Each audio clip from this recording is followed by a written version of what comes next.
Hey, what's up guys, it's XX Modern Warfare here, Gamer Tab Manager Chicken, and welcome to another episode of Hardware Tutorials. In this tutorial I decided to do something a little bit different. This wasn't planned, but I thought I have the stuff needed to do it, so I may as well do it. I've had, basically what we're going to be doing is going to be like modding this console with LED fans and all that kind of stuff, and window mod, and just kind of pimp it out and make it look awesome. I've had these LED fans and the window mod for about 2 years now, so I've basically just taken it all out, put the default stuff back in, and then I'll just show you how to install it. So yeah, by the way, one of the fans is not working anymore, but to be fair, I've had it for 2 years. It's worked perfectly for 2 years, and just one of the fans now has decided to stop spinning, so they last a good couple years, so I would say it's worth it, definitely, and it helps cool your console down, stop it from overheating as well, and also it's got LEDs and it just looks awesome. So what we're going to be installing is obviously a window mod. Now I'm not going to show you how to actually make the window mod because that would take ages. You can buy them as well. I'll put links in the description to where you can buy all of this stuff from. So we're going to be putting a window mod on, and we're going to be putting replacing the default fans with these Talismoon Whisper fans. These are green Whisper fans. You can get them in blue and red as well, which look awesome. And we're also going to be putting on a clear fan duct. I mean, really, if you're going to get these, you should definitely get one of these, especially with a window mod as well. If you do not have one of these see-through ones, you're only going to see the light, the LEDs from these fans on the back of the console, and you don't normally look at the back of the console. So if you've got a window mod, it's definitely worth getting one of these clear fan ducts so that you can see the LED lights and stuff coming through that, and it just looks a lot better. As well as that, in addition, we're also going to be installing these two XCM Core Cooler Fans to help cool down the GPU, so definitely worth it. These ones are blue. Again, you can get them in different colors as well, and I'll link them all in the description. So the DVD drive as well, people with window mods, they like to kind of have the DVD drive open. There's problems involved in doing this. What I do is I take the sticker off, which means through the window you can see the little magnets spin up. That's not enough for most people. People like to see the actual disc itself spinning through the window mod. That's fine. You can get one of these plastic magnet holders that go across it, and that way you can see the disc in. Those are the worst things you can ever buy. Never get them. Please, just listen to me. Do not buy them. They're a complete waste of money. They do not stay on the disc drive properly. They press down, sometimes stop the disc from spinning, they scratch the disc, they damage the disc. They're just completely useless. There are XCM ones as well, which are slightly better. It's like a full DVD drive case, but there's like bits here that are cut out of the metal so that you can see the disc inside spinning. Those are much better. Definitely invest in one of those rather than one of the little plastic bits, like plastic bars that go across here holding the magnet in, because they are terrible. So I just leave the normal case on and take the sticker off so I can see the magnet spinning up. That's good enough for me. So first of all, we're going to unplug our DVD drive. So let's unplug the SATA cable and DVD drive power cable right there to take this off for just now. Okay, so we'll do the Talismoon Whisper fans first. So putting a little bit of zoom in here.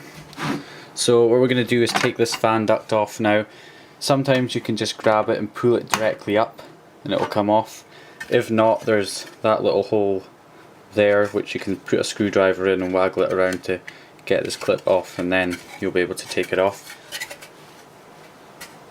Okay, so we have the default black OEM fans in here. There's a little plug in the side right there, and all you're going to do is just pull that up, It may be a different slot, it may be like a 4-pin Molex type connector, or one of these ones, depending on how old the Xbox console is.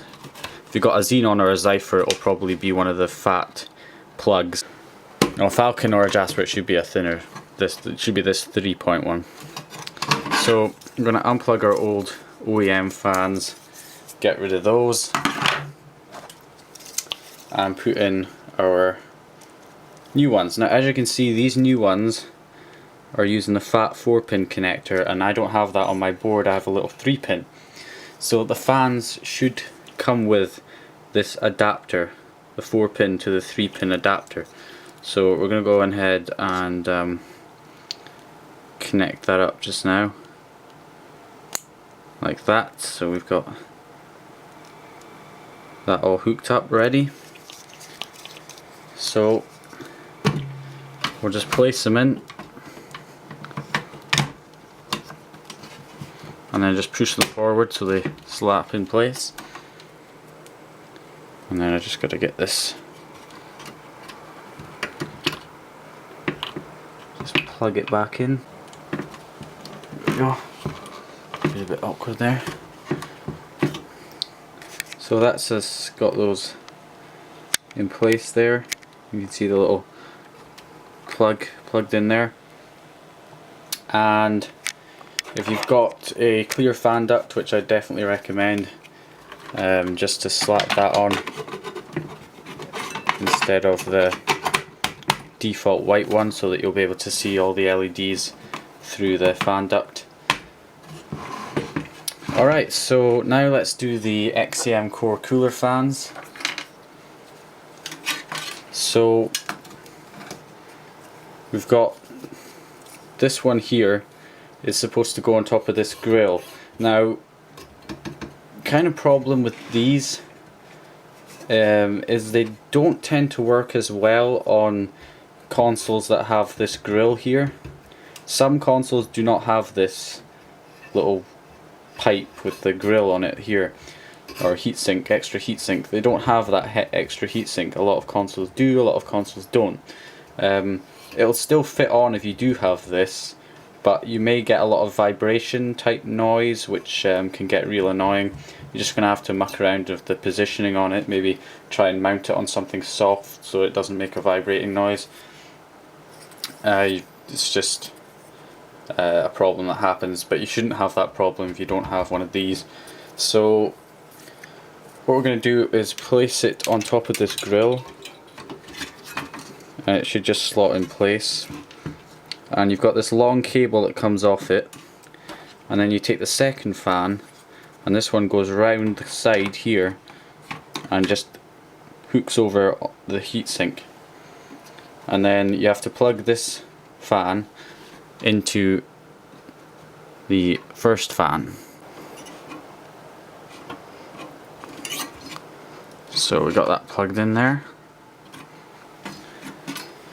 Alright, so to power these two fans, unlike the Talismoon Whisper fans, they just plug into the normal fan slot. These are extra fans that, or they're not replacing anything, they are just new fans, so they need a source of power.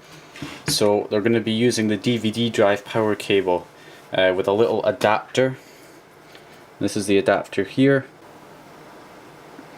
Okay guys, so this is the adapter cable. So as you can see, it's got DVD drive power on this end. That plugs into the DVD drive. The actual DVD drive power cable running from the motherboard runs into this slot, and then it's got this little extra slot here for the fans to plug into. So just go ahead and zoom this in here a little bit. So this one plugs into this from the DVD drive. So this end will plug into the DVD drive, and then the power slot from the fans will plug in here. And this is like a little sticky bit that you can peel off and then stick this somewhere where it's not going to get in the way. I haven't really found the need to do that, so I just leave it. But if you are finding the cables are just going everywhere, then by all means peel that off and stick it somewhere where it's not going to get in the way. And now you've done that, you're pretty much ready. All you have to do is pop the DVD drive back in and watch that red cable as well. So I'm just going to hook the power slot and the SATA cable back in, and what I'm going to do with this red cable that's just kind of lying loose is just kind of tuck it behind the fan duct where the drive kind of touches the fan duct, so that that red cable is just running neatly round here to this slot. And that's it, guys. That is us basically got it ready. What I'll do is I'll hook up the power for you guys and show you what it looks like. Okay guys, I got it hooked up now so you can see.